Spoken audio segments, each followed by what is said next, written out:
Hi, welcome to the season 2 finale of Conversations with a Wounded Healer. I'm your host, Sarah Bueno, and today is the last episode of the season, you guys. We're going to be taking a break for a little bit, but do not worry, we will come back. We've already recorded the episode. Everything's set to go. Early January, you'll see us again. But we're going to take a break. We're going to try to rest. I'm going to try to rest. I think other people are better at resting than I am. But one thing I wanted to share with you, if you wanted to still hang out over the holidays, even though I won't be recording new episodes, best place to find me is on Instagram at Head Heart Therapy. And I'm super into reposting amazing things that other people share because I don't have the most brilliant things to say. I'll just share what other people say. So hang out with me there. Come talk with me there. I really would love to engage with more folks on Instagram. So today's guest, I'm really excited to discuss with you because James came to me. So I run a little Facebook group in the Chicagoland area for folks who specialize in substance use disorders. And I saw him pop up as requesting to be in the group. And I'm like, who is this motherfucker?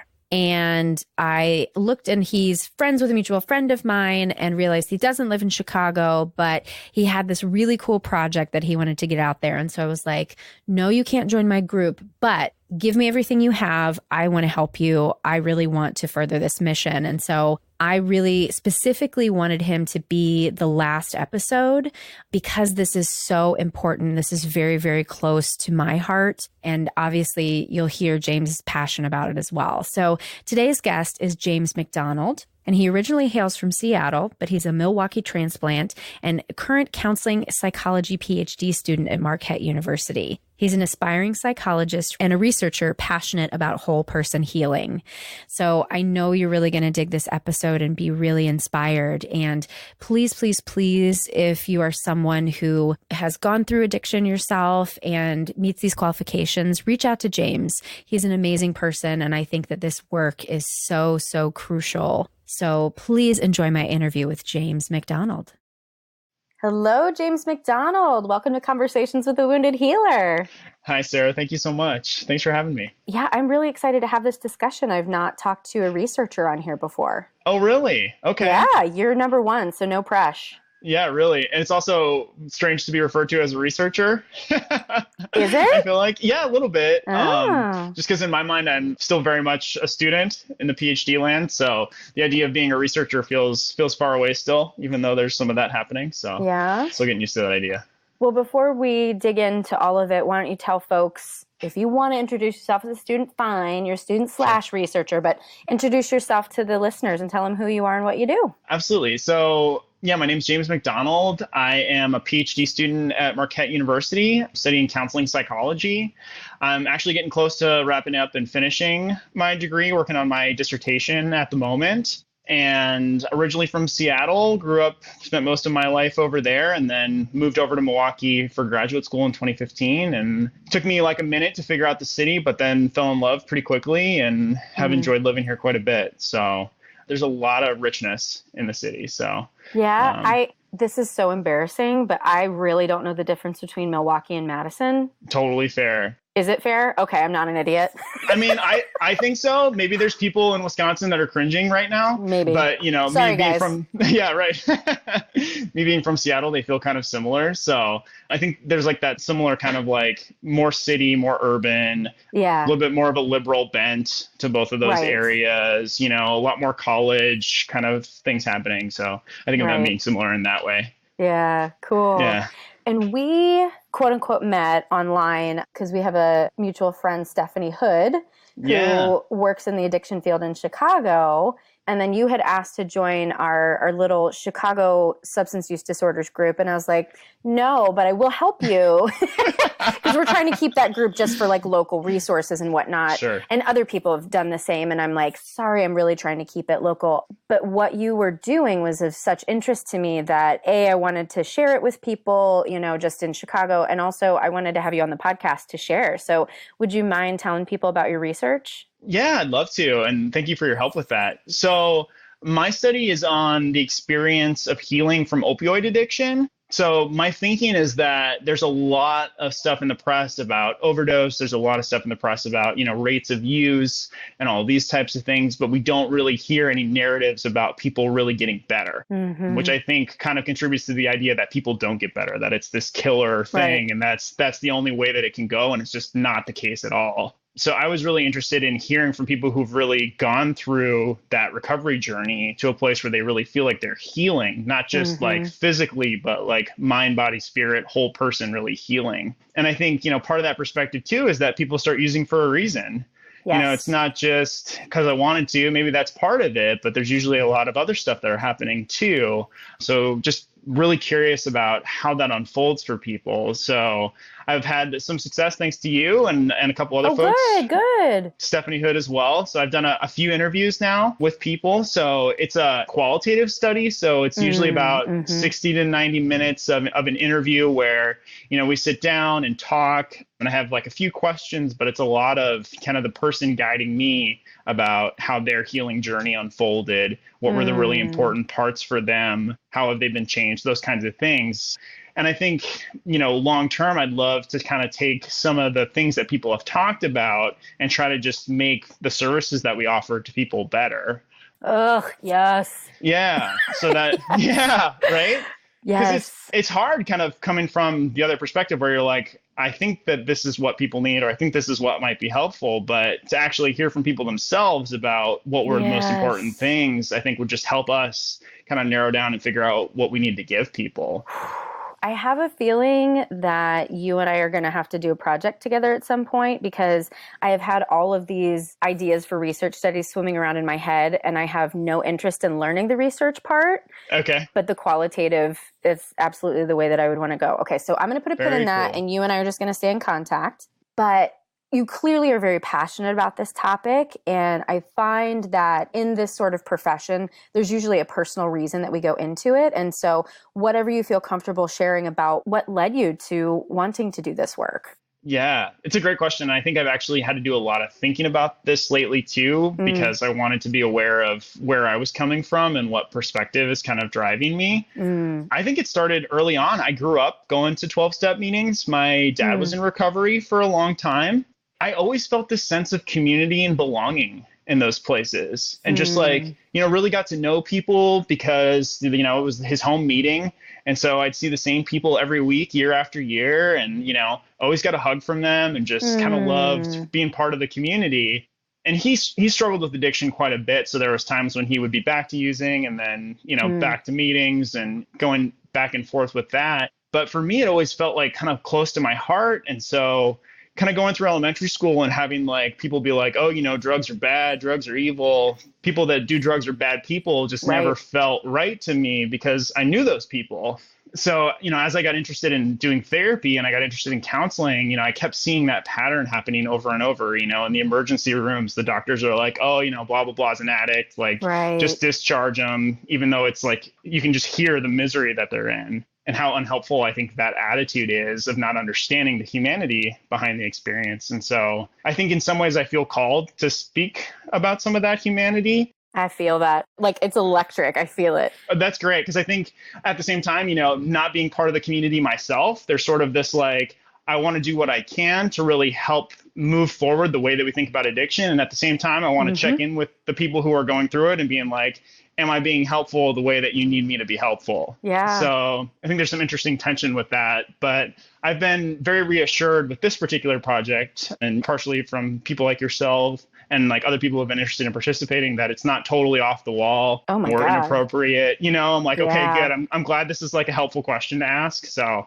yeah, I think that's part of it. And my dad, I think I was kind of saying he struggled with it so much. And in some ways, I think he started to recover. In some ways, he got better. But in other ways, that never really happened for him. He passed away. And I think, I'm like left with this kind of sense of it's not the whole experience. It's not the whole journey. And so I'm really curious about, for other people, how does that journey end? Or what are the components that I didn't get to see kind of growing up there that are really important? So it's like a whole mix of things. We like to joke in the program about it being, instead of it being research, it ends up being more me search, because it's always about like us and our experiences to Always. some extent. Yeah. And if it's not, then the passion and the electricity isn't there, right? Right. Why would you want to really devote so much time and energy to something that you didn't care so much about? At least Right. that's how I approach it. So yeah, it's definitely close to my heart, and I'm really grateful to people being willing to talk about how they're healing from opioid addiction, because there can be a lot of stigma, and it's not a question that I think people get asked very often. Right. So I'm really grateful to be able to try to piece together how that unfolds and hear some of those voices. I am just loving all of this. So we could go in a trillion different places. What I'm hearing in this too, really, is this is creating an opportunity for you to heal. Yeah, I think there's that component too, right? Is like having seen somebody struggle so much and then die. And did he die as a result of addiction? He died of liver cancer. So it was like, kinda. Yeah, like directly, but not super directly. Right. So, right. And there were so many complications to it. Like with this background of addiction, the pain medication for cancer didn't work the way that it should have. And there was like all these elements to it that I just didn't think of. But thinking back across his life, I was like, wow, yeah, he's really come a long way. And he's grown in so many ways. And I was having to write kind of explaining some about my values. And I was trying to learn about humility from him, because he was always like admitting when he was wrong and trying to like practice the principles that 12 steps programs teach. And like, and I got to see that and be the recipient of that as like this little kid, or this giant man is like apologizing. What a gift. Yeah, that was such a gift, So on the one hand, it's like I can think of all these gifts that I've been given from his experience and going through addiction and like learning like how to be the best person he could be. And at the same time, he did die, and he didn't really get to the point where he was doing really well and like thriving. Yeah. So I think there is some healing for me too, with like wanting to know that those people are out there, that they do end up doing a lot better. It's not just this thing that can take over your life forever. I just want to sit in that for a minute.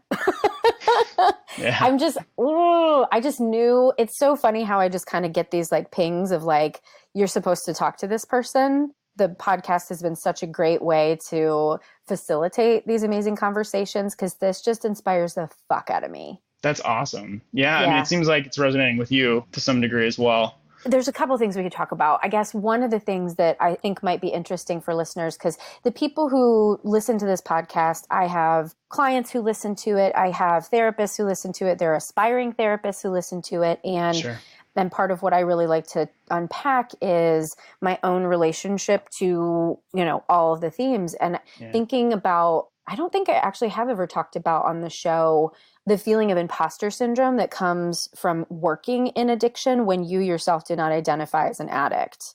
You mentioned that a little bit. Do you want to expand on that? Definitely. Yeah. And I think there's so many nuances to it, because it is that imposter syndrome. It is that like, no, I haven't gone through that. And I think especially in the field of addiction, there's such a history of people who have struggled with it, then becoming counselors themselves, and people talking so much about like, unless you've been through it, unless you've lived it, like, you don't know what it's like. Right. And that's true. Like, I would never argue with that. That is 100% true. So it's like, can I still offer something that's meaningful, even though I wasn't part of the journey in the same way that you were, but for me, it still feels kind of personal, because there is some family background, some personal experience. So yeah, I think it's really complicated. And I think clients have reacted differently. I always try to be really transparent about, I don't identify as an addict myself. I haven't been through it in that same way. And as soon as I say that, then there's always part of me that wants to defend it and be like, but I come from addiction, but I know people, and just like kind of qualify it. So it's like, you can trust me, like,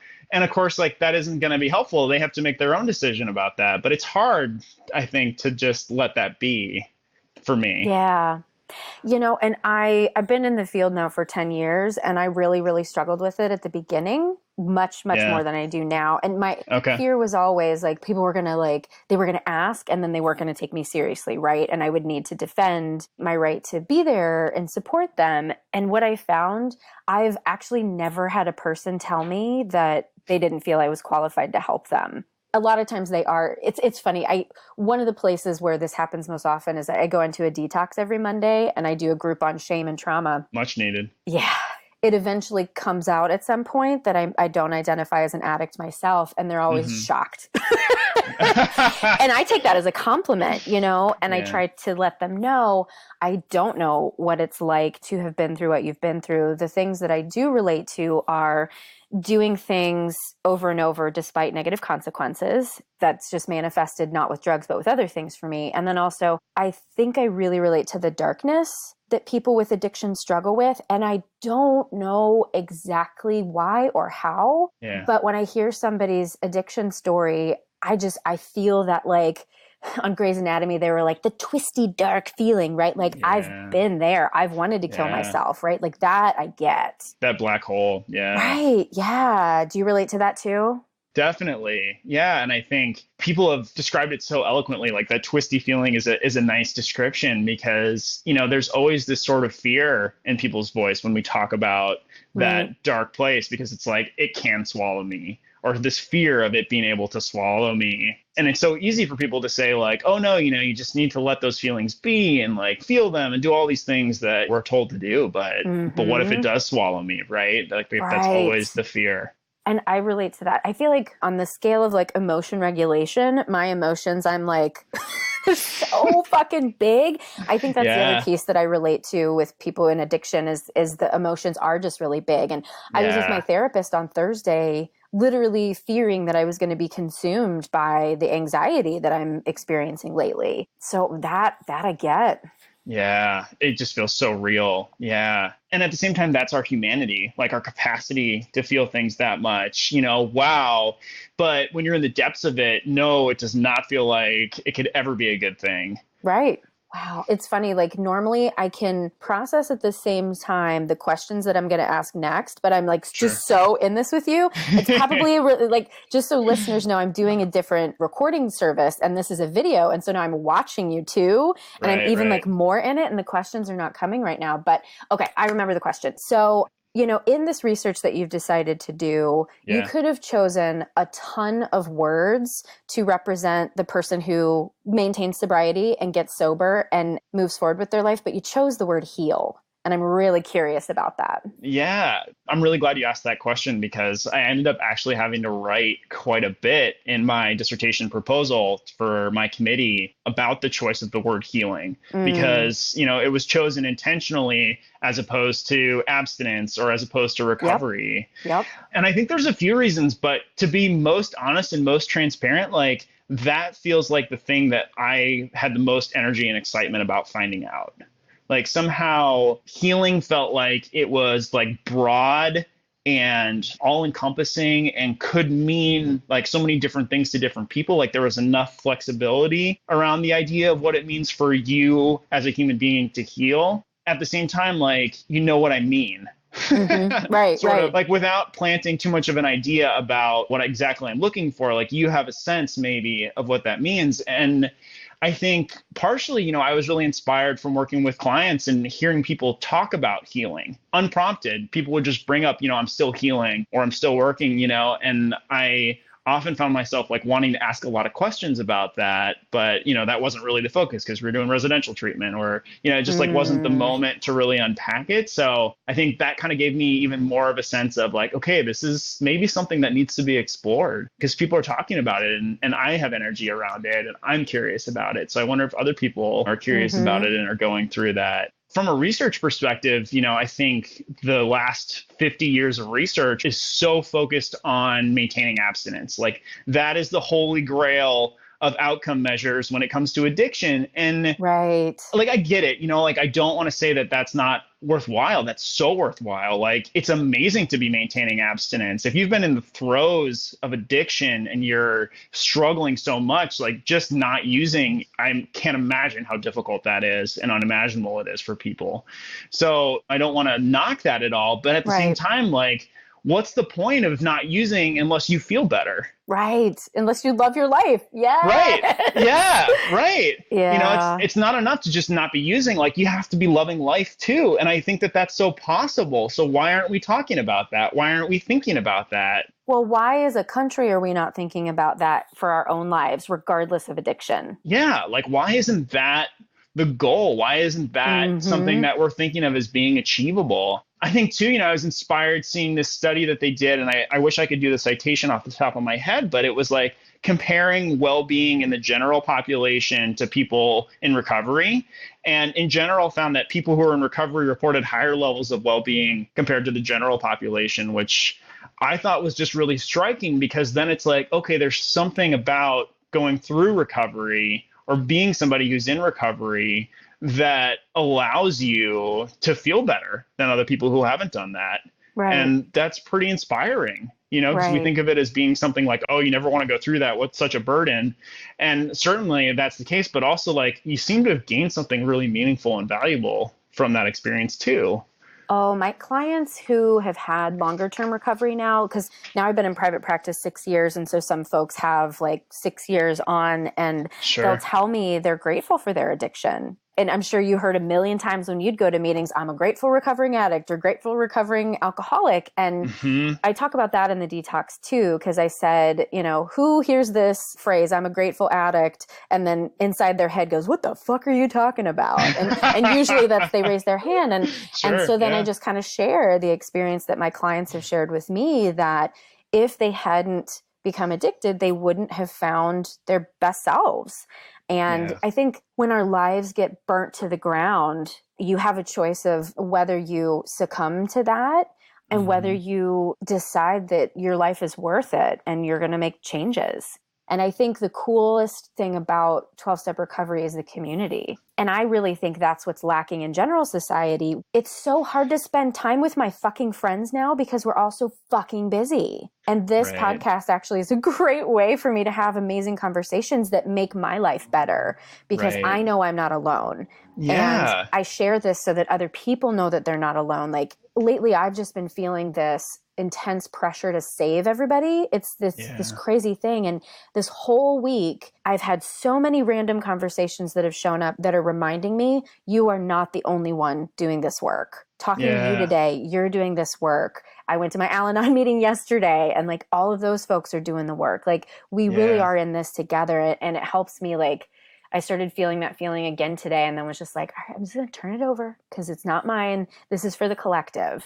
And that's what happens in recovery for people when they heal, right? Yeah, I think you're dead on. And I think the phrase that keeps coming over and over in my head, hearing you share that, is that idea of meaningful connection or meaningful conversation. It's not just spending time with people. It's like really connecting and about something that matters to both of you. And I think there's such a deep hunger for that. I hear so many people kind of searching for that, maybe even not really being able to put the words to it, but looking for that sort of like deep connection and understanding with one another. And harder and harder to find, right? Everybody's so busy, it becomes shallower and shallower because it's all we can spare of ourselves, or it's scarier and scarier to reach out. But I think, of the few folks that I've talked to, that's a common theme that I've heard, is just like the importance of human connection, whatever that has looked like, whether that's like, with friends and family, whether that's in recovery groups, like that has been transformative for people. And I think that's a human experience too. It's just as present for you and I. Are there other things that have come out in your questions that you can share? Is it too early to share anything? Yeah, I think I kind of want to share like maybe some like early things that are coming up, but I also, if anybody's listening, I don't want to like influence them one way or another either. So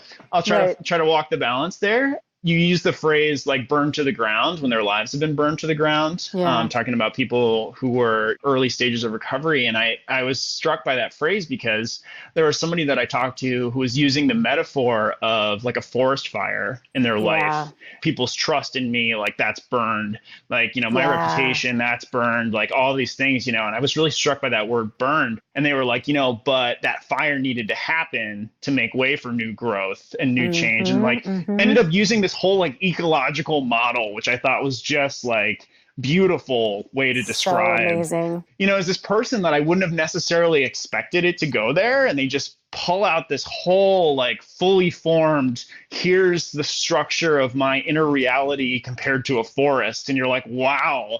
I mean, I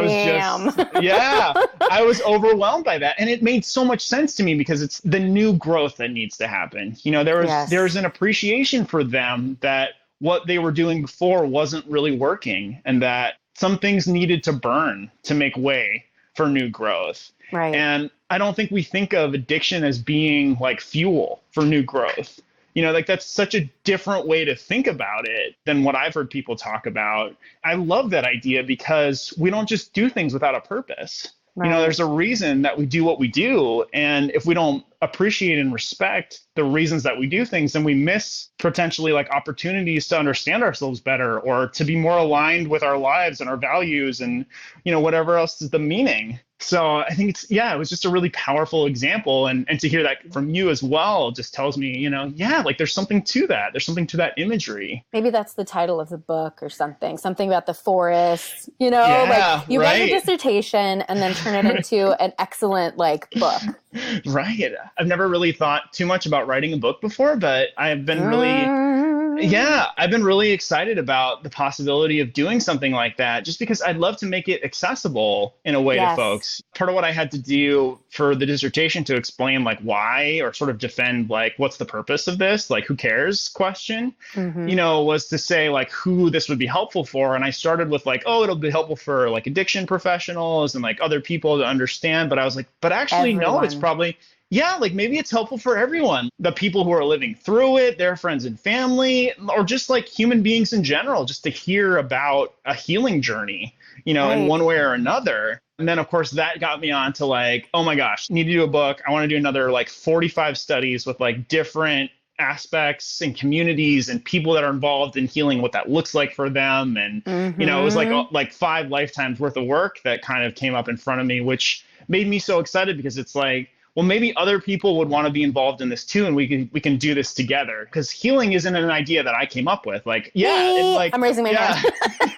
I want to do it. Yeah. Yeah. I was inspired by other people talking about healing. It's something that indigenous cultures have been talking about since the dawn of time. So many people are so far ahead of me thinking about these things that I'm like, oh my gosh, like I'm glad that I have finally seen the bandwagon a little bit here and tried to do something meaningful to participate with it. But it's this metaphysical thing that human beings have been thinking about for so long that I've finally found my way to. And you know what I'm thinking of? No pressure here, but obviously our insurance industry needs to change because access to care fucking sucks. Yeah. And when I think about the treatment centers where I would send people in order to do their work. So I had this happen fairly recently. I was trying to help a client get into treatment. And of course, clients are always like, well, I want to use my insurance. I want it to be in network. The problem with that is that the insurance then dictates the length of stay. Right. And people don't know this. People don't understand what in-network versus out-of-network means and why most treatment providers are out-of-network for like residential level care. And so, we called a place that was in-network and they said, oh yeah, you're covered 100%. And I said, how many days? And they said, well, normally with this type of plan, it's only 14 days and then the rest is out of pocket. Exactly. Right. Yeah. And then the other places that we called, they said, this is the out of network rate and you can stay as long as you want. Right. And so the in network is actually a worse deal than the out of network. So what I'm thinking of in terms of this research is the treatment centers that do the really good work, they are focused on healing. They're utilizing modalities that aren't fucking CBT. Sorry, guys. I know people hate when I just harp on CBT, but it is not the fucking end all be all for trauma. It just isn't. Research has shown that over and over again. Sure, CBT can be great for some things, but I think it's a Band-Aid to the deeper issues. So they're using somatic modalities that really address the underlying trauma. They do ceremony, right? They utilize these indigenous practices. A lot of times they'll have someone employed there who's been trained by a shaman or someone like that. And those are the people that I see thriving. The people that get that and get to be in an environment where healing is what the goal is, not sobriety, not abstinence. Yeah. So let's change the fucking insurance industry. 100%. And I think it's such deep work when you think about, you said that you do groups with trauma and shame. And I'm like, yeah, that's the deep work. Like that's the stuff that keeps coming up in one way or another. Mm-hmm. And I agree, like CBT can be incredibly helpful and it can get us started, but I don't know if it's the full Megillah for everyone to really be able to work through and explore like such a whole person experience that addiction is. Right. So having access to things where we're really focused on treating what might be driving the thing rather than sort of like trying to mop up the fires or the manifestations of it, right? Yeah. Which I think takes us to this idea that addiction is really just a way of trying to deal with things. I mean, for all the like complexity of the brain science and whatnot, in some ways, that's really what it comes down to. So I would love to see some changes with that. And talking about access to care, that was something that I was really struck by too in the folks that I've talked with, where they kind of described like this set of circumstances that needed to be in place for them to be able to start to make a change. Right. It's like they had to like call somebody who they knew would like help them get started with like getting help. It was the winter and they were freezing and, like their dealer got busted and they knew that their family was upset and their health was failing. Like there needed to be all of these things in place in order to make this like terrible decision, because it's going to be hell at first, right? Yeah. Nobody talks about withdrawal and early recovery as being anything but awful. So like, yeah, I mean, I can imagine myself, like if I'm sick as a dog, there's no way that I'm thinking about anything other than stop being sick. And I know that if I use a little bit, I'll feel better. So if we have insurance companies or other people that are saying like, oh no, they can't come yet, or they need to wait 4 weeks or anything else like that, we lose this little window that this person has just like painstakingly made to have this change. And anything we can do to allow people to be able to do something like that is just so essential. In so many ways, I think our system is set up, instead of preventative, it's reactive, right? Oh, God. Yeah. You have to be struggling to this certain degree before we can get you set up or help you with anything. It would just be such a powerful shift to think about, what do people need to thrive, or what do people need to heal? Let's make sure they have access to those resources before it gets to this place where it's just so difficult, because here we are asking you for a down payment for whatever treatment, and of course you don't have any money. Like if you had money, you wouldn't be using, because you wouldn't be feeling like total garbage right now. Right. And just a random kind of example of this, I went to the gynecologist the other day, and I'm 40. And so I said, it's probably time for a mammogram, right? And she was like, the doctor said, well, actually, we don't do mammograms now until the age of 50. And I was like, my mom had breast cancer, and I know she didn't have the BRCA gene, so it may or may not be hereditary, but wouldn't we want to do prevention? Like, what the fuck is that? Right. And she was giving me all these reasons why, like, oh, you sure you can do this? But, sometimes they'll do a mammogram and they'll find something and then they'll do this invasive thing and it's not real. It's like, I still have choices, right? And I should be able to say, like, if we get back to this idea of healing, my body wants to move towards health. And I know that if I had a scan and something was on that scan, I would go internally really and have a conversation with my body and say, is this something that needs to go, or is this just part of us and it's going to be okay? Yeah, like give me the ability, because trust me to know what's going on with my body. Trust me to know myself and know what I need. And I think like there's certainly something to be said for like medical professionals and giving advice, but just that idea of collaboration seems so essential, rather than it being like, we're the experts, we'll tell you what you need. It's like, well, no, we're both experts in our own way. Can we come together and complement one another? But that's such a powerful example of, something where you're like, what's the harm with this? Yeah, just the prevention, I think. Being able to move towards that as a society, I would love to see that kind of change, because I think it makes sense on all levels, right? I mean, it makes sense in terms of like, even if you want to get super numbers oriented, it's going to be so much cheaper to get people the help, the support, the care when they need it, when they're open to it, before, 20 emergency room visits, because they're literally at death's door. Like that's really expensive care. Like what can we do so that that's not where people have to end up? Right. Well, are you a healer? That's a great question. I actually had a professor that asked all of us if we were healers. Wow. And, I love that. Yeah. Shout out to Dr. Annalise Singh, who is at the University of Georgia and does. Dr. Singh, what? Yeah. She does amazing work in so many different domains, but so much amazing work about healing racial trauma, about trans lives and trans identity, and just like understanding our humanness in all of its forms and this world that we've constructed for that humanness to live in, and the ways that it can be so difficult. But yeah, I think so much of me wants to say yes, I hope so. There's another part of me too that's like, you have to ask the people that I've worked with whether or not that's the case. That's a fair answer. Yeah. Yeah. Like, I really hope so. Like, and I actually had a conversation with a colleague yesterday about this like sense of we're not really making the difference in anybody's lives. Like we're helping them realize what's important to them and sort of fostering their own empowerment and change. So there's part of me that's like, yeah, I'm a healer, but really I'm just sort of like maybe like showing a lantern for your own healing that you're doing, you know? And like, I think in my best times as a therapist, and I'm not always there by any means, but like the best times is sort of like illuminating your own inner wisdom, illuminating your own healing potential so that you can enact those things that are right for you, you know, that move you towards what you value, that move you towards what you care about. And that feels so transcendent to me to have, you know, those types of connections with people when, you know, you're able to talk about the meat of life in so many ways and what's really true for us as humans. So yeah, I think I'd love to say yes, you know, because kind of, you know, because it feels so immodest at the same time to be like, oh yeah, I'm a healer. But that's the work that I'm moving towards trying to do, I think. What about you? Do you identify as a healer? Well, it's funny. I was just on another podcast on Friday night, and she started it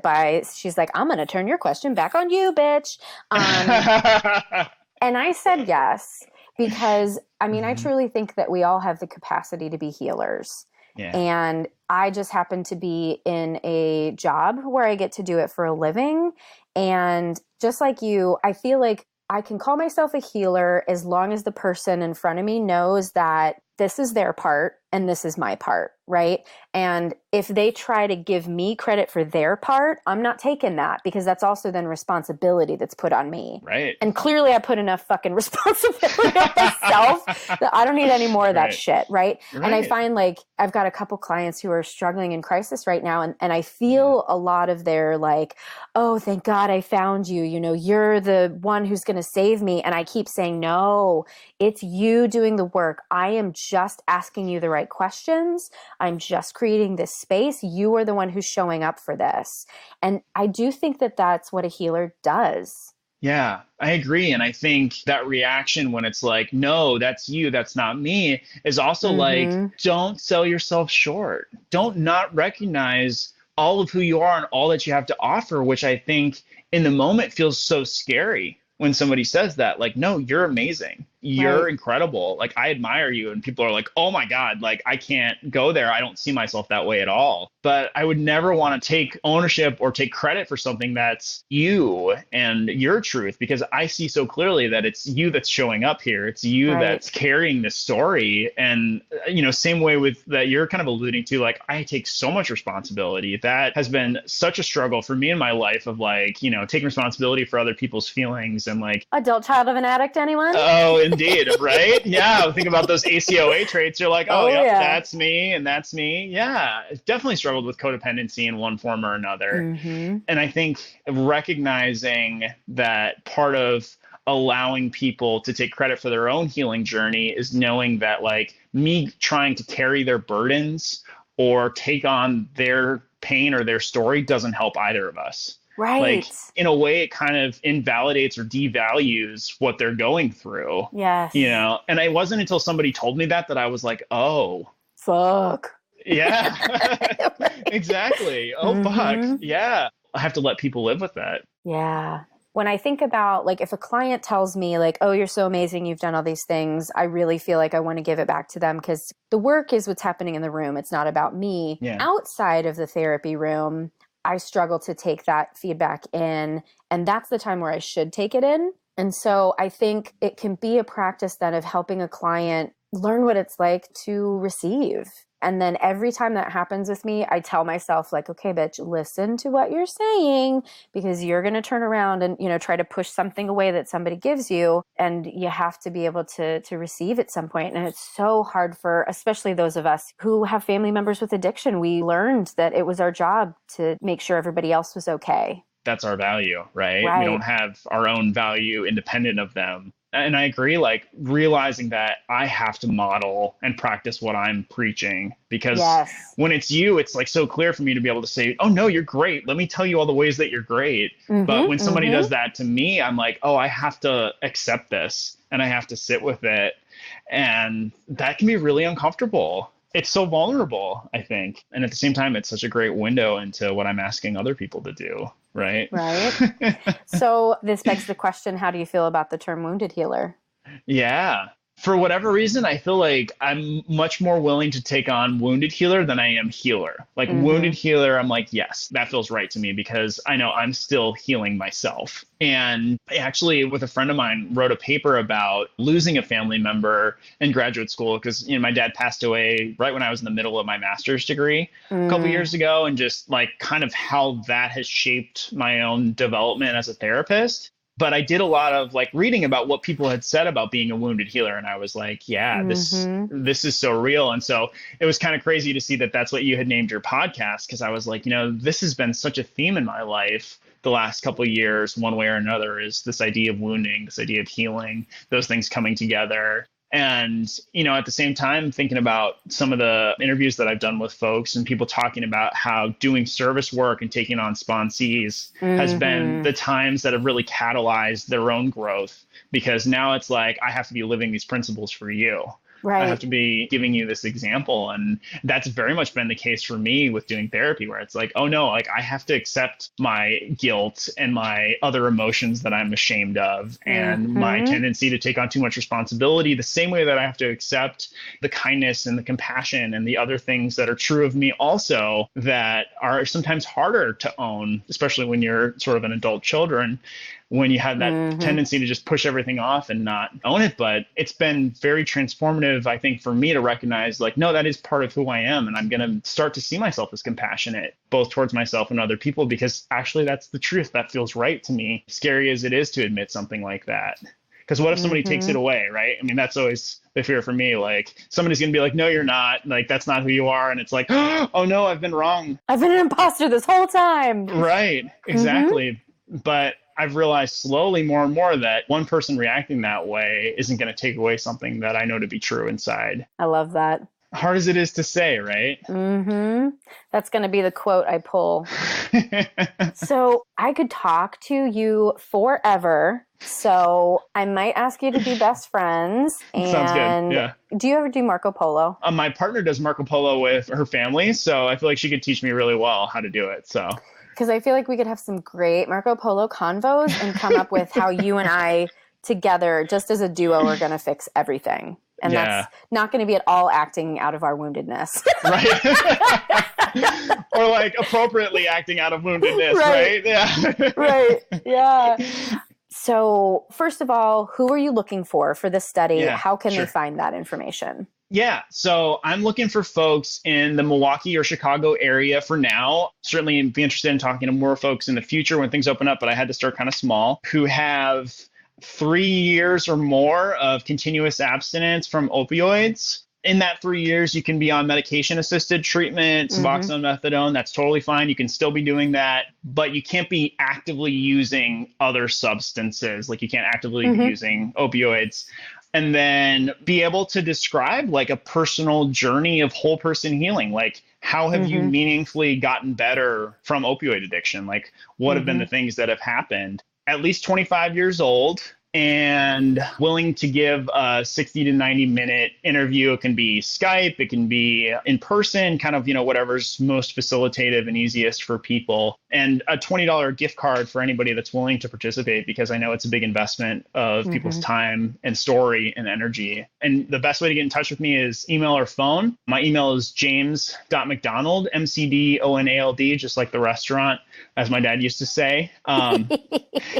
At marquette.edu, Marquette. And we'll post all this for people too. Oh, great. I appreciate that. And I encourage anybody who's at all interested to get in touch with me. Like, I am Mm-hmm. more than happy to like link you to, the screening survey to see if you qualify, or just talk with you and figure out if you're going to be a Mm-hmm. good fit. Don't feel like you're going to bother me at all. And it's actually been kind of hard to find people that are willing to participate, that meet the criteria, who are willing to share their story. So if you meet the criteria, or if you work with people who might be Mm-hmm. interested, please reach out to me. And I would love your help at kind of getting the word out so that some of these stories can be shared. Yeah. So, if you're listening and you know someone that you love in recovery, please share this. I find these things find the people who need them. And I really, really believe in James's work, and something really big is going to happen. I just feel it. I'm predicting big things for you. Well, thank you. And I think hopefully it ends up being big things for the community because, Yes. that's the core of all the work that we do. And I'm imagining, this resonates with you, but so much of the value of doing this work is seeing that it directly makes people's lives better. And that is just, That's everything. yeah, that's everything. Yep. Couldn't say it better. That's Mm-hmm. everything. So hopefully things get better. Yeah. Well, thank you so, so, so much for this. Yeah, of course. My pleasure. Thank you so much for having me. It was a joy to talk about it. Good. Thank you. Wasn't that awesome? Isn't James super cool? I am so mad that his phone is too old to do Marco Polo because I invited him to be a Marco Polo friend and his phone is just too old for it. And I'm mad about it. But James is awesome. And so, as I said in the beginning of this interview, if you are a person who qualifies for his study, or if you know somebody who qualifies for his study, please, please reach out directly to James so that we can help other people come to healing from addiction. So thank you so much, James, for being on the show. To find all the info for where to reach him, you can go to our website at www.headhearttherapy.com/podcast. Thanks as always to the Creative Imposter Studios for editing, to Liam O'Donnell for the album art, and to Ben Mueller for our theme music. All right, you guys, this is it for the holidays. Thank you so much, and we'll see you next year. Bye-bye.